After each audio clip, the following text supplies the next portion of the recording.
Today my wife met my girlfriend. I, 32 am a widow. My wife passed away from pancreatic cancer 5 years ago. She was forced to leave behind our 2 kids, R, 10M, and H, 7M. My wife was the absolute light of my life. We were high school sweethearts, went to the same college, and got married after graduation. We were inseparable.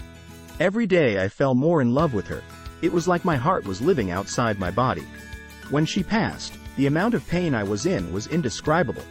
I prayed to go to sleep and not wake up just so I could see her one last time. I contemplated meeting her, but every time I was ready, my kids would look at me. They had her face, her personality, her DNA. I couldn't leave them. They were all I had left of her. It took years before I was able to function normally again. I even quit my job and lived off of savings and her life insurance for about a year. I was half the dad I used to be and only a fraction of my former self. 2 years after her passing, I decided enough was enough and I kicked myself into gear. I found a job in a different city, closer to my parents. I packed my kids up, and I moved.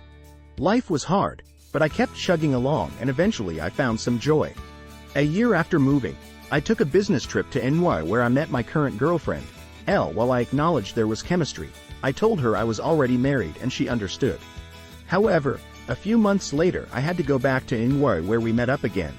I let my guard down for the first time around her. Before I knew it, she was putting in a transfer for my home branch and moving to my city. I fell in love with her and asked her out a year ago next month.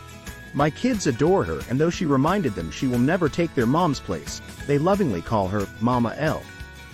Today was the anniversary of my wife's passing, an extremely hard day for all of us. This morning I walked into the living room to find Elle and my kids waiting for me. The kids were dressed in their church clothes with goofy smiles on their faces and bouquets in hand.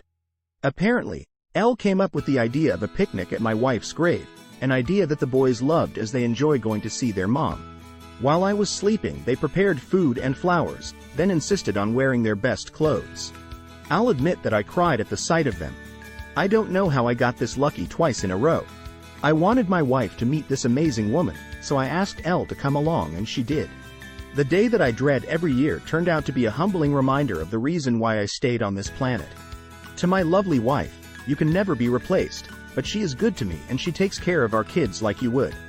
Thank you for sending her to me.